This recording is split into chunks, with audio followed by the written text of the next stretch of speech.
창세기 32장 24절에서 26절까지 말씀입니다. 창세기 32장 24절에서 26절까지 말씀 우리 함께 합독하도록 하겠습니다. 창세기 32장 24절에서 26절입니다. 시작. 야곱은 홀로 남았더니 어떤 사람이 날이 새도록 야곱과 씨름하다가 자기가 야곱을 이기지 못함을 보고 그가 야곱의 허벅지 관절을 치매 야곱의 허벅지 관절이 그 사람과 씨름할 때에 어긋났더라. 그가 이르되 날이 새려 하니 나로 가게 하라. 야곱이 이르되 당신이 내게 축복하지 아니하면 가게 하지 아니하겠나이다. 아멘. 할렐루야. 네, 제가 요청드린 대로 조명을 밝혀주셔서 감사합니다. 제가 살이 좀 타가지고 조명을 좀 세게 쏴달라고 했어요. 그렇지 않으면 제 얼굴이 안 보일 것 같아가지고. 여러분 반갑습니다. 옆에 있는 분 우리 지체들과 함께 인사하겠습니다. 샬롬. 네, 평안하십니까? 네. 조명 줄이지 마세요. 더 밝혀주세요. 네, 위험해요. 네, 감사합니다. 이제 야곱의 이야기를 우리가 계속 나누고 있습니다. 야곱이 이제 지난 시간에는 우리 신천지 이단에 대해서 최 목사님 통해서 우리가 말씀을 들었는데 신천지의 주된 목적과 목표는 사실 젊은이들이죠.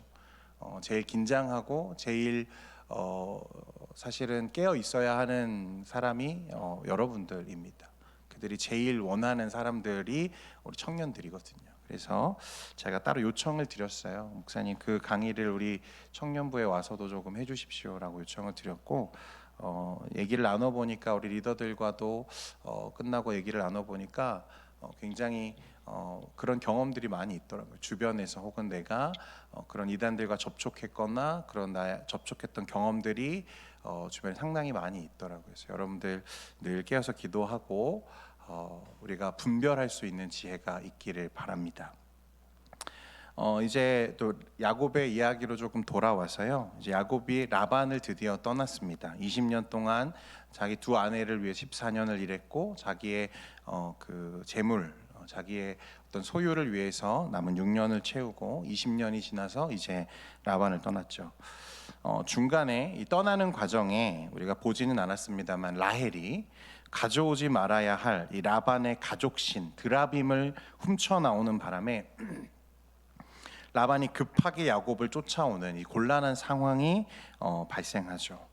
야곱을 쫓아오는 라반에게 하나님이 미리 나타나셔서 그를 타이르십니다. 그리고 사실은 그를 겁박하셨는데 31장 24절에 보니까 밤에 하나님이 아람 사람 라반에게 현몽하여 이르시되 너는 삼가 야곱에게 선악간에 말하지 말라 하셨더라. 선악간에 말하지 말라는 것은 너는 그가 잘했는지 잘못했는지를 판단할 자격이 없다는 말입니다.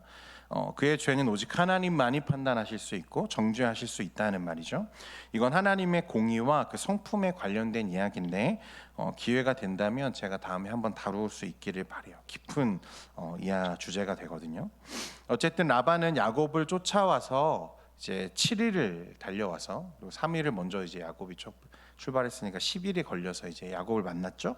쫓아와서 그에게 서운함을 토로합니다. 어떻게 그럴 수 있냐는 거예요. 어째서 나에게 내 딸들과 작별할 시간도 주지 않고 나를 떠났는가? 어째서 나에게 내 손자들에게 입맞춤할 시간도 주지 않았는가라는 말입니다.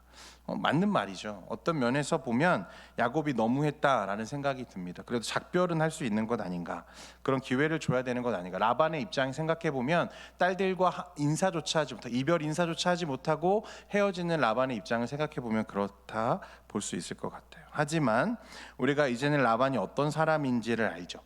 라반이 지금 급하게 야곱의 뒤를 쫓아온 이유는 그가 말하기로는 왜 나에게 자녀들과 이별할 시간을 주지 않았는가 였지만 사실 자녀 때문이 아니라 무엇 때문입니까? 자기 집에서 사라진 드라빔 때문이었어요. 그러니까 자기의 집을 지켜주고 부의 축복을 가져다 준다고 믿고 있는 이 우상 때문에 이 드라빔 때문에 그가 사실 야곱의 뒤를 급하게 쫓아온 거죠. 그래서 말씀해 보면 기어코 라반은 야곱의 모든 짐과 그 사람들을 검문합니다. 샅샅이 막 뒤지는 거예요. 그런 행동들을 보면 그의 진짜 의도는 자녀들과의 이별이 아니라 무엇입니까? 드라빔을 되찾는 데 있었다는 것을 우리가 알 수 있죠.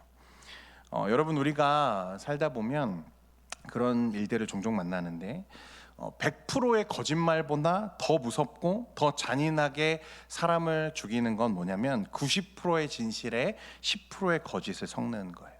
오늘 라반 같은 사람이죠. 라반은 자신의 욕심과 욕망을 진실 속에 감춥니다. 사실 왜 내 아내, 내 딸들, 내 손자들에게 이별할 시간을 주지 않았는가라고 하는 말은 사실이죠. 맞는 말이에요. 하지만 그의 진짜 악한 마음, 그의 마음은 무엇입니까? 자녀들과의 이별이 관심이 아니라 드라빔이죠. 그러니까 그는 이 진실 속에 자신의 의도를 감추는 거죠. 그렇게 하면 어떻게 됩니까? 야곱을 순간 부도덕하고 불의하고 매정한 사람으로 만들 수 있는 거죠. 만약 우리가 지난 20년간 야곱이 이 라반에게 얼마나 많이 착취당해 왔는지를 알지 못했다면 이 말씀만 보면 누가 나쁜 사람이죠? 야곱이 나쁜 사람으로 보인다는 거예요. 그러나 라반, 야곱과 라반의 스토리를 우리가 쭉 놓고 봤을 때 그러니까 라반의 이야기를 곱게 볼 수 없는 것은 그가 얼마나 그동안 야곱을 심하게 착취해 왔는지를 알기 때문이죠. 이제 하나님은 화가 나서 급하게 야곱의 뒤를 쫓는 라반에게 나타나셨고요. 그에게 엄히 경고하셨어요. 선악간에 그에게 말하지 마라. 너 그에게 해를 끼치지 마라. 그를 상하게 하지 말라고 말씀하십니다. 야곱을 보호하시는 거죠. 하나님은 야곱에게 약속하셨고 떠나라 라고 말씀하시면서 내가 너를 지킬 거야 라고 약속하셨는데 그 말씀을 신실하게 지금 지키고 계시는 중이었습니다. 자, 이제 라반은요 야곱과 사이에 기둥을 하나 세우고요 한 가지 약속을 제안합니다. 내가 이제 이 기둥을 넘어서 너를 해하지 않겠다. 그러니까 너도 이제 이 기둥을 넘어서 나를 해하지 말라라고 하는 하나의 어떤 약속이 이루어지는데, 쉽게 말하면 야곱과 라반 사이의 경계선이 지금 이제 그어지는 거예요. 이 경계선으로 넘어서 서로를 해하지 않는다는 약속을 하라는 거죠. 31장 51절과 52절 말씀인데 스크린 보시고 같이 한번 읽겠습니다. 시작. 라반이 또 야곱에게 이르되 내가 너와 나 사이에 둔 이 무더기를 보라. 또 이 기둥을 보라. 이 무더기가 증거가 되고 이 기둥이 증거가 되나니 내가 이 무더기를 넘어 내게로 가서 해하지 않을 것이요 내가 이 무더기 이 기둥을 넘어 내게로 와서 해하지 아니할 것이라. 경계선을 넘어서 너를 해하지 않겠다는 말은 여러분 사실 뒤집어서 생각하면 이 선을 더 이상 어떻게 하라는 말입니까? 넘어오지 말라는 말과도 같습니다. 그러니까 야곱의 상황은 어떻게 된 거죠? 이제 다시 돌아갈 수는 없게 되었어요. 그죠? 이제 다시 발걸음을 돌려서 라반의 집에는 갈 수 없게 된 거죠. 더 이상 돌아갈 곳이 없고 뒤는 완전히 막혔어요. 이제 남은 길은 무엇만 남았습니까? 앞으로 전진하는 일만 이제 남아 있습니다. 그런데 이 야곱에게 있어서 사실 뒤에 있는 라반보다 어쩌면 훨씬 더 크고 더 무거운 문제가 하나 앞에 남아 있죠. 무엇입니까? 누구죠? 형 에서였어요. 라반은 20년 동안 자신을 괴롭게 한 사람이었다면 에서는 어떤 사람입니까? 지난 20년 동안 자신이 괴롭게 한 사람이죠. 지난 20년 동안 한 번도 야곱은 그 형 에서와의 문제를 잊은 적이 없었을 겁니다. 형의 그 분노, 자신을 향하는 명백한 그 살기, 나를 죽이고야 말겠다는 형의 의지, 그리고 그런 형을 언젠가 내가 대면하고 만나야 한다는 사실에 그가 생각할 때마다, 되새길 때마다 그는 어땠을까요? 두려움에 짓눌리는 거죠. 그 형의 분노가 지금쯤이면 좀 사그라졌을까? 지금쯤이면 형이 나를 용서했을까? 그는 생각할 때마다 두려움에 짓눌릴 수밖에 없었을 거예요. 그런데 이제 뒤에는 어때요? 돌아갈 수 없어요. 앞으로 가야만 해요. 형을 만나야만 합니다. 전진할 수밖에 없어요. 이날 야곱의 마음이 어땠을지 여러분 한번 생각해 보십시오. 얼마나 두려웠을까? 얼마나 부담스러웠을까? 사실 에서의 마음이 변하지 않았다는 것을 이미 알아요. 왜냐하면 그 어머니가 뭐라고 했어요? 너의 형이 화가 누그러지면 내가 사람을 너에게 보낼게. 형의 화가 누그러졌다는 것을 너에게 알릴게. 그럼 그때 돌아오면 돼 라고 말했는데 그동안 소식이 있었어요? 없었어요? 전혀 없었어요. 그 말은 뭐예요? 형의 화가 여전히 누그러지지 않았다는 거예요. 이거 사실을 야곱도 잘 알아요. 그래서 오늘 본문에 보면 그럼에도 불구하고 야곱이 떠났죠. 하나님을 믿고 떠난 거예요. 형 마음을 돌려보고자 그가 어떻게 하냐면 예물도 보내고 그가 이룬 처 자식을 앞세워서 보냅니다. 그렇게 하면 혹 형의 마음이 조금 늘어지지 않을까, 그렇게 생각하며 그가 이제 자신이 준비한 것들, 예물도 보내고 선물도 보내고 자신의 가족들, 생떼 같은 자식들을 앞세워서 그가 보내는 거죠. 그리고 가장 낮은 자세로 형의 은혜를 구걸하기 시작하는 거예요. 32장 4절과 5절 말씀인데요, 우리 같이 한번 다시 스크린 보고 읽겠습니다. 시작. 그들에게 명령하여 이르되 너희는 내 주 에서에게 이같이 말하라. 주의 종 야곱이 이같이 말하기를 내가 라반과 함께 거류하며 지금까지 머물러 있었사오며 내게 소와 나귀와 양떼와 노비가 있으므로 사람을 보내어 내 주께 알리고 내 주께 은혜 받기를 원하나이다 하라 하더니. 야곱이 지금 형을 뭐라고 부르고 있는지 보십시오. 여러분, 내 주 에서에게라고 말합니다. 형을 뭐라고 불러요? 내 주인이라고 말해요. 그리고 그가 하는 말들을 보면 형을 속여서 장자권을 빼앗고 또 아버지를 속여서 그 축복을 모두 가로챘지만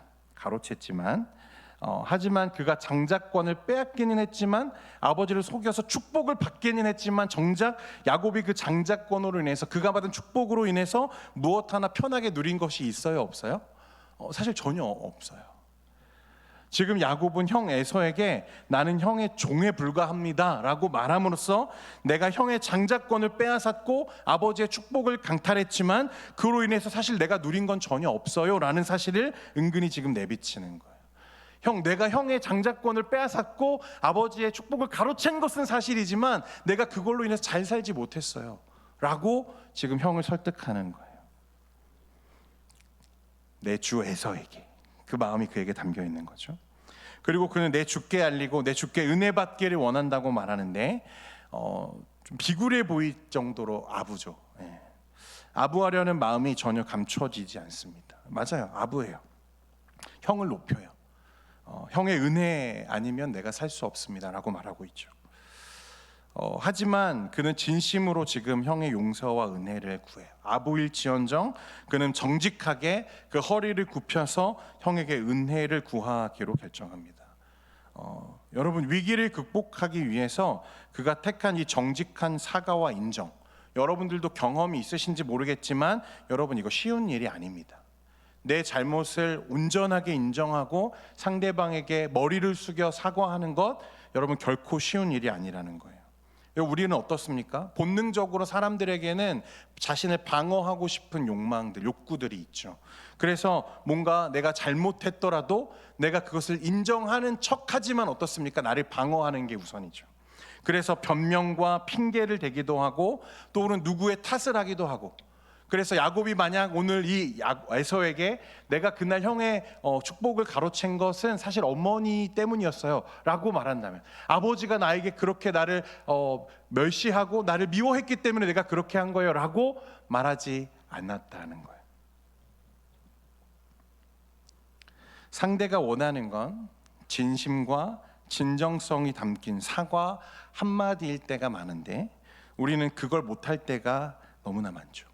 왜냐하면 내 안에 여전히 나에 대한 기대와 소망이 남아있기 때문에 그렇습니다. 내가 우선이죠. 상대방의 마음과 상황이 풀리는 것보다 내가 더 우선인 거예요. 여러분, 이것은 정말 하나님이 기뻐하지 않으시는 모습입니다. 여러분, 뭔가 두려운 일을 만났을 때, 뭔가 이런 일을 만났을 때 여러분 정직하게 인정할 수 있는 우리의 마음이 되기를 원해요. 오늘 야곱의 사과와 인정은 하나님에 대한 배부름이 가져다주는 정돈된 영혼의 결과입니다. 사람은요, 하나님으로 배불러서 마음이 정결해지면 여유가 생기고 자신을 정면으로 직면할 수 있게 돼요. 인정하게 돼요. 내가 그동안 생각해 왔던 것보다 훨씬 더 형편없는 사람이었구나. 하나님의 은혜 앞에 서본 사람은 알 수 있죠.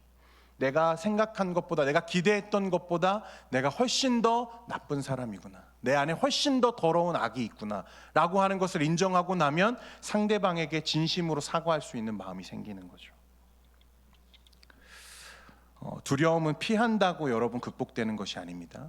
변명한다고 사라지는 게 아니에요. 문제는 나를 직면하고 때로는 그 두려움을 인정하고 허리를 굽혀야 할 때는 굽힐 수 있어야 하는 거죠.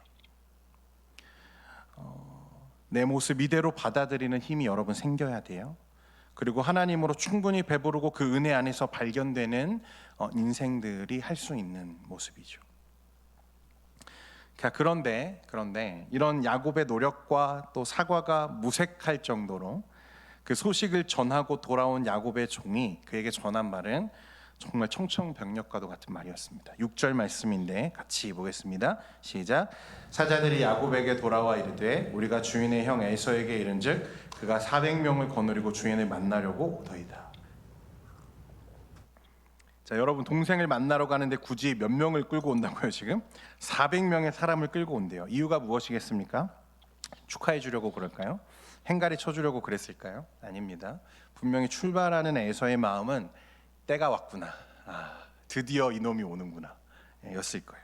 동생을 이제 내가 비로소 복수할 수 있겠구나 라고 하는 마음에 그가 400명의 떼를 이끌고 출발했다는 소식이 들었습니다. 지난 20년간의 모든 분노를 복수로 쏟아내겠다는 의도가 분명하죠.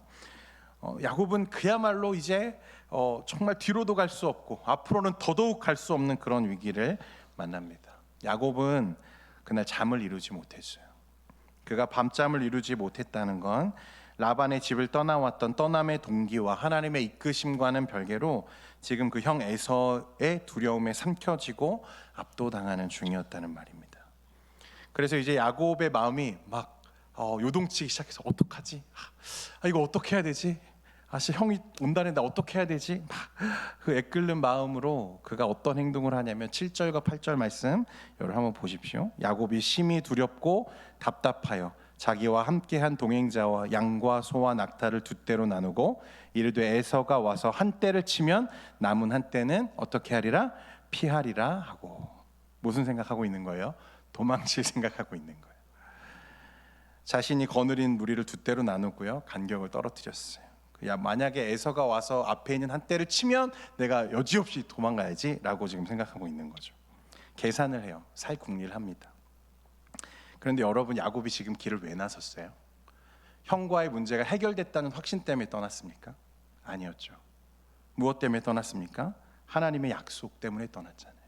선명한 음성과 약속을 믿고 떠났어요. 하나님은 내가 너를 지킨다고 하셨고 내가 너와 반드시 함께할 거라고 말씀하셨어요. 그런데 당장 에서가 쫓아온다는 소식이 전해지니까 어떻습니까? 한순간 하나님과의 약속은 희미해지고 지금까지 인도하신 하나님이 분명 앞으로도 나를 인도하실 하나님이지만 지금 순간까지는 인도하셨을지 몰라도 앞으로는 나를 지키시지 못할 것 같은 불안함이 공포가 그를 사로잡는 거죠. 여러분, 이게 우리의 모습 아닙니까? 하나님의 은혜와 약속이 우리를 감싸고 그 약속을 믿는 믿음으로 살기를 원하지만 막상 눈앞에 에서가 쫓아오면, 애굽의 군대가 나를 쫓아오면, 성난 파도가 몰아치고 막 사람들이 나를 공격해오고 위기가 닥쳐오면 어느새 우리는 저 낮은 자리로 내려가 있는 거죠. 하나님의 약속은 뒤로 가 있는, 불신과 염려와 걱정으로 가라앉아 버리는 우리의 모습을 봐요. 야곱이 동일하게 우리와 그런 모습을 보이는 거죠. 우리는 그래요. 우리의 믿음이라는 거, 우리의 의지 너무 약하죠. 너무 약하죠.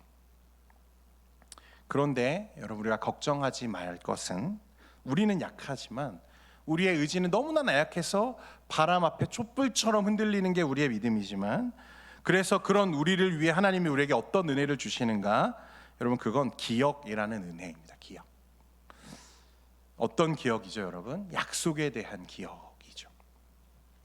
아마 여러분들 그동안 말씀을 나누면서 느끼셨는지 모르겠지만 아브라함과 이삭과 야곱의 이야기를 제가 계속해서 말씀하는 가운데 가장 많이 말한 단어가 뭡니까? 약속이에요. 약속. 그렇죠? 여러분, 이게 우리를 살게 하는 거예요. 약속에 대한 기억, 이게 핵심이죠. 하나님이 이스라엘 백성들에게 약속을 기억해라, 약속을 기억해라, 출애굽을 기억해라 라고 계속해서 강조하시는 이유가 여기 있는 거예요. 9절 말씀에 보면 야곱이 또 이르되 내 조부 아브라함의 하나님, 내 아버지 이삭의 하나님 여호와여, 주께서 전에 내게 명령하시기를 내 고향 내 족속에게로 돌아가라, 내가 내게 은혜를 베풀리라 하셨나이다. 야곱이 그 순간 무엇을 기억해냅니까? 하나님의 약속을 기억해내요. 하나님, 아브라함의 하나님, 이삭의 하나님, 하나님께서 나에게 돌아가라고 말씀하셨죠. 나에게 은혜 주신다고 말씀하셨죠. 하나님, 내가 그것을 기억합니다. 하나님, 그러니 나에게 은혜를 베풀어 주세요. 약속을 기억하는 거죠. 그리고 그 약속을 하나님도 기억하시도록 상기시켜 드리는 거예요. 특히 야곱은 하나님께 기억을 상기시켜 드리면서 이렇게 하죠. 하나님께 충만한, 나를 지금까지 인도하신 하나님의 힘, 곧 은혜와 진리, 하나님의 충만한 은혜와 진리와 나의 지극한 초라함을 대조하면서 10절 말씀이 어떻게 말씀하는지 여러분 보십시오. 나는 주께서 주의 종에게 베푸신 모든 은총과 모든 진실하심을 조금도 감당할 수 없사오니 내가 내 지팡이만 가지고 이 요단강을 건넜더니 지금은 두 때나 이루었나이다. 무슨 고백입니까? 하나님, 내가 지팡이만 가지고 빈털터리로 거렁뱅이처럼 이 요단강을 건넜는데 지금은 두 때나 이루었고 그 사이에 무엇이 있습니까? 하나님의 모든 은총과 진리가, 충만한 은혜와 진리가 그 사이에 있었다는 고백을 하는 거예요. 내가 감당할 수 없습니다 라는 말은 직역하면 나는 작습니다 라는 말이에요. 하나님, 저는 지극히 작고 보잘것없는데 지금의 나를 있게 하신 것은 하나님의 큰 은혜와 진리입니다. 이것을 기억하게 하시는 거죠.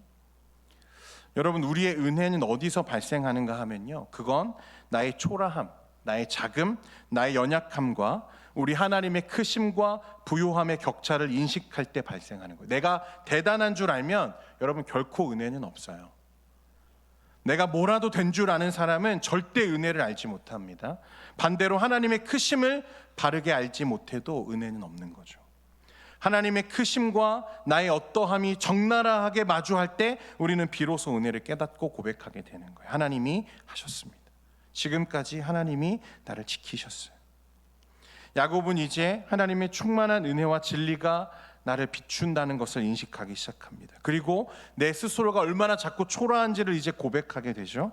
그때가 비로소 우리 안에 은혜가 일어나는 시간이에요. 야곱의 마음이 한순간 흔들려 요동치며 어쩌지? 어떻게 하지? 막 머리를 굴리는 그 요동하는 순간에 하나님은 그 약속을 기억하게 하셨어요. 그리고 그를 격려하십니다. 여러분, 이게 진짜 얼마나 큰 격려인지 몰라요. 여러분, 야곱이요, 그 순간 발을 돌려서 다른 지역으로 도망쳤을 수도 있어요. 무섭잖아요. 형이 출발했대요. 이제 며칠 안 돼서 형이 나에게 닥쳐올 거예요. 현실이에요. 너무나 두려워요. 곧 있으면 내가 이룬 모든 것들이 사라질 수 있는 위기예요. 그러나 뒤로는 갈 수 없고 형이 앞에서 쫓아와요. 누구라도 도망갈 생각하지 않겠습니까? 그런데 야곱은요, 발길을 돌리지 않아요. 왜냐하면 하나님의 약속을 기억하는 은혜를 하나님이 부으시기 때문에 그렇습니다. 도망치지 않기로 마음을 먹습니다. 형이 첫 대를 치면 내가 바로 튀어야지, 그런 마음을 포기하죠. 그 대신에 하나님께 기도하는 거예요. 그리고 그는 모든 지혜를 동원해서 형 앞에 서기로 결단합니다. 11절 말씀 우리 한번 같이 읽겠습니다. 시작. 내가 주께 간구하오니 내 형의 손에서, 에서의 손에서 나를 건져내시옵소서. 내가 그를 두려워하면 그가 와서 나와 내 처자들을 칠까 겁이 나기 때문에. 하나님께 기도하기 시작합니다. 자, 여러분, 앞에는 형이, 그 뒤에는 라반이. 어디로 갈 곳도 없고 위기이죠. 하지만 그는 하나님의 약속을 믿고 한 걸음씩 한 걸음씩 전진하는 가운데 있습니다. 그런데 여러분, 이 32장에 보면 이런 야곱의 상황과 전혀 어울리지 않는 말씀이 하나 등장합니다. 뭐냐면 24절과 25절 말씀인데요, 우리가 앞에서 읽었죠. 야곱은 홀로 남았더니 어떤 사람이 날이 새도록 야곱과 씨름하다가 자기가 야곱을 이기지 못함을 보고 그가 야곱의 허벅지 관절을 치매 야곱의 허벅지 관절이 그 사람과 씨름할 때에 어긋났더라. 아니, 이 절체절명의 위기에 밤잠을 설치던 야곱이 야복강에서 고민으로 잠을 이루지 못하고 있는데 어떤 사람이 싸움을 걸어와요. 그리고 야곱이 그 싸움을 피하지 않고 그와 싸움하는데, 씨름하는데 밤이 새도록 그와 씨름을 하고 있다는 거예요.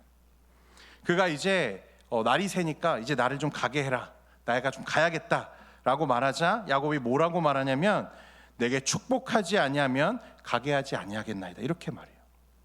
여러분 깊이 생각하지 않아도 지금 상황이 얼마나 어색한지, 일반적이지 않은지 여러분 알 수 있죠.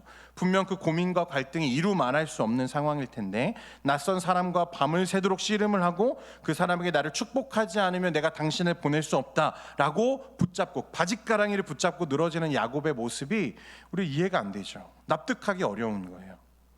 그러나 한 가지를 우리가 알게 되면 이것을 모두 다 납득할 수 있는데, 한 가지 결론에 다다를 수밖에 없는데 무엇이냐면, 야곱은 지금 눈앞에 있는 이 사람이 보통 사람이 아니라는 거, 일반적인 어떤 사람이 아니라는 것을 지금 그가 알고 있다는 것입니다. 지금 야곱은 이 낯선 사람이 자신을 축복해 줄 사람이라고 굳게 믿고 있죠. 정확하게는 자신의 당면한 삶의 문제를 뚫고 전진하기 위해서는 앞에 있는 이 사람의 축복이 간절하게 필요하다고 그가 지금 여기고 있는 거예요. 여러분 보세요. 야곱은 방금 전에 20년간 자신을 괴롭혀온 라반과 싸웠죠. 그리고 이제는 20년 동안 내가 괴롭혀온 형 앞에 대면해서 그 두려움과 싸우고 있죠. 그런데 이 싸움보다, 이 두 싸움보다 야곱에게 더 간절하고 더 중요했던 한 가지 싸움이 있었다면 그건 뭐냐면 하나님과의 싸움이었던 거죠.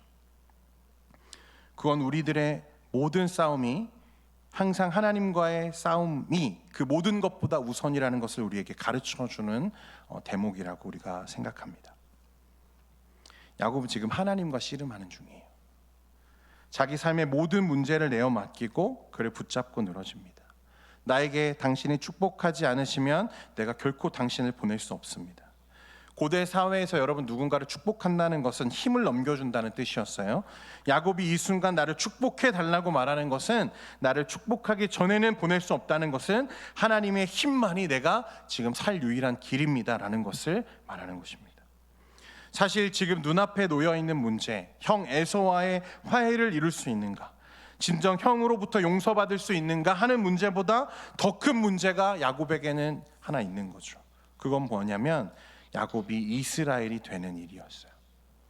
여러분 오늘 우리가 나누는 이 모든 스토리가 야곱 개인의 이야기이기도 하지만 더 크게 보면 하나님과 그 백성, 하나님의 백성들 사이에 이루어진 하나님의 구속사라는 것을, 큰 서사라는 사실을 우리가 기억할 때, 하나님이 야곱을 통해 하신 약속, 자손과 땅에 대한 약속은 결국 그를 통해 하나님의 백성을 이루어 가신 하나님의 계획 안에 있죠.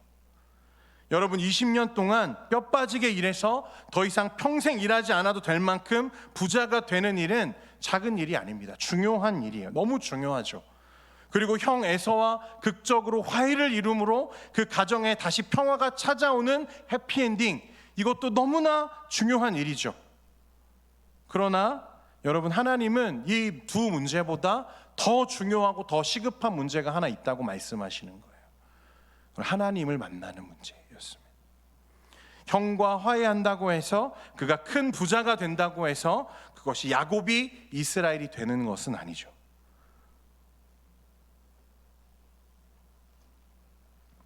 하나님, 나는 하나님 없이는 살 수 없습니다. 나는 하나님 없이는 안 됩니다 라는 야곱의 간절한 마음이 그 야복 강가에서 낯선 사람을 부여잡고 하나님 내게 축복해 주십시오 라고 바짓가랑이를 붙잡는 그의 마음에는 온통 이 마음밖에 없는 거죠. 하나님 나 좀 살려주세요. 하나님 없이는 지금 내가 아무것도 아닙니다. 내가 두 때를 이루었는데도, 내가 모든 것을 가지고 내가 모든 것을 이루었음에도 하나님이 없으면 나는 아무것도 없는 것과 같습니다 라고 고백하는 순간이었어요. 하나님을 향한 절대 신앙을 깨우는 시간이었다는 것입니다. 여러분 우리의 싸움이 늘 이래요. 현실과 싸워야 되죠. 어떤 대상과 어떤 사람과 싸울 수 있습니다. 그러나 그 싸움보다 훨씬 먼저, 훨씬 더 간절하게 우리가 부딪혀야 하는 싸움은 하나님과의 싸움이죠. 하나님 없으면 내가 못 산다고 하는 확신이 임할 때까지 버티는 싸움, 내가 이제 놓아도 되겠다, 내가 되었구나 라는 것을 인정할 때까지 내가 버티고 하나님을 붙잡는 싸움, 그것이 무엇보다도 더 야곱에게 중요한 싸움이었다는 것입니다. 가장 간절한 의지가 지금 하나님과 부딪히는 순간이었어요. 그 싸움이 여러분 우리를 새롭게 하는 싸움입니다. 그래서요, 그 낯선 사람이, 하나님의 사람이 야곱에게 뭐라고 말합니까? 네 이름이 무엇이냐? 야곱이라고 대답합니다. 이제 더 이상 너를 야곱이라 하지 말고 이스라엘이라 하라 말합니다. 야곱이 이스라엘이 되는 순간이었습니다. 그가 하나님의 백성 이스라엘이 되었다는 것은 아무리 삶의 조건을 완벽하게 갖추고 있다 하더라도 하나님 없이는 결코 살 수 없다는 사실을 아는 자가 되었다는 뜻이죠. 오늘 이 이스라엘이라는 이름을 어떻게 해석하는지 여러분 기억하십시오. 내가 하나님과 싸워서 이겼다. 하나님을 이겼다. 여러분, 우리가 하나님을 어떻게 이깁니까? 불가능한 일이죠. 그러나 야곱이 이스라엘이 되었다. 더 이상 하나님을 두려워하지 않아도 되는, 하나님을 두려워할 필요가 없는 사람이 되었다는 거예요. 그건 무슨 말입니까? 내가 하나님의 자녀, 하나님의 백성이 되었다는 확신이 그에게 임하는 순간이었다는 거예요. 여러분, 이런 순간이 필요해요. 이런 만남이 필요합니다. 여러분, 씨름이 필요해요. 여러분들의 삶의 문제를 가지고 고민하고 씨름하는 것도 필요하지만 그것보다 더 먼저 우리가 부딪혀서 깨워야 하는 것은 하나님을 향한 신앙이죠. 내가 진짜 하나님의 백성인가? 여러분, 수련회가 이제 정말 가까이 다가왔는데요, 저는 이번 수련회가 우리 인생을 걸고 야곱처럼 하나님과 씨름하는 시간이 되기를 원합니다. 사실 가까운 경기도나 그런 곳에 장소를 잡을 수 있었지만 그렇게 하지 않은 건, 여러분, 때로는 은혜 받기 위해 결단하고 감수해야 할 부분들이 있다고 저는 생각합니다. 바쁘죠. 회사도 출근해야 되고 친구와의 약속도 있고 다른 스케줄도 있고 해결해야 되는 여러 문제들이 있을 겁니다. 여러분, 그러나 그것 때문에 하나님을 만나는 것을 뒤로 미루어 두지 마세요. 그렇게 부탁드립니다. 우리 리더들과 임원들에게도 여러분 얘기했는데요, 여러분들에게 수련회를 참여해 달라고 구걸할 생각은 없습니다. 은혜를 사모하고 간절한 사람들만 오세요. 십자가 은혜에 내 인생을 여과 없이 부딪혀 봐야겠다 각오한 사람들은 오십시오. 청년이 아니어도 괜찮습니다. 그 예배에 하나님이 나를 축복하지 않으시면 내가 이 자리를 떠나지 않으리라 절실한 사람들만 오십시오. 여러분, 주님을 만나게 되실 거예요. 여러분, 그런 순간들이 우리에게 꼭 필요해요. 하나님 안에서 새롭게 변화되어지는 순간. 그동안에도 우리를 인도하신 하나님의 은혜가 너무나 크지만, 여러분, 이 야곱이 야복강에서 자기의 환도뼈가 부러지고 어긋나고 만났던 그 하나님은 그 이후에 모든 야곱의 삶을 정말 풍성한 하나님의 은혜로 채워가기 시작합니다. 제가 일전에도 얘기했죠. 그 아버지 이삭은 눈이 어두워져서 자신의 아들조차도 구분하지 못했지만, 야곱은 이후에 어떻게 됩니까? 눈이 어두워져도, 육체의 눈이 어두워져도 하나님의 뜻, 하나님의 나라를 선명히 분별하는 그의 영안이 떼어져 있는 것을 우리가 보죠. 전혀 다른 사람이에요. 앞서서 실패하고 넘어지고 두려워하던 야곱과는 전혀 다른, 그가 애굽의 왕에게 나아가서 그에게 머리에 손을 얹고, 여러분, 이거 진짜 죽는 일이거든요. 머리에 손을 얹고 그를 축복하죠. 사랑하는 청년 여러분, 결단하고 하나님의 은혜 보좌 앞에 나오는 여러분 되시기를 축복합니다. 여러분, 그 안에 은혜가 있고 우리 삶의 문제의 해결도 그 안에 있는 줄 믿습니다. 우리 이 시간에 기도하고 잠깐 찬양하길 원하는데요, 기도하겠습니다. 하나님 아버지, 야곱의 전 삶을 통해서 인도하시고 그를 지키시며 보호하시는 하나님, 그를 야복 강가로 초대하시고 뒤로도 갈 수 없고 앞으로도 갈 수 없는 그 막막한 현실 속에서 하나님을 찾게 하시고 만나게 하시는 그 하나님, 우리 사랑하는 청년들이 하나님을 붙잡고 오늘 야곱과 같이 나를 축복하기 전에는 내가 당신을 보낼 수 없다고 하는, 하나님이 없이는 내가 아무것도 아니라고 하는 하나님, 그 믿음의 고백과 우리의 신앙이 깨어나는 그런 시간들을 주님 우리에게 허락해 주옵소서. 수련회가 다가왔는데 우리의 마음을 정하고 하나님 앞에 나아가는 우리 청년들 되게 해 주옵소서. 예수님의 이름으로 기도합니다. 아멘.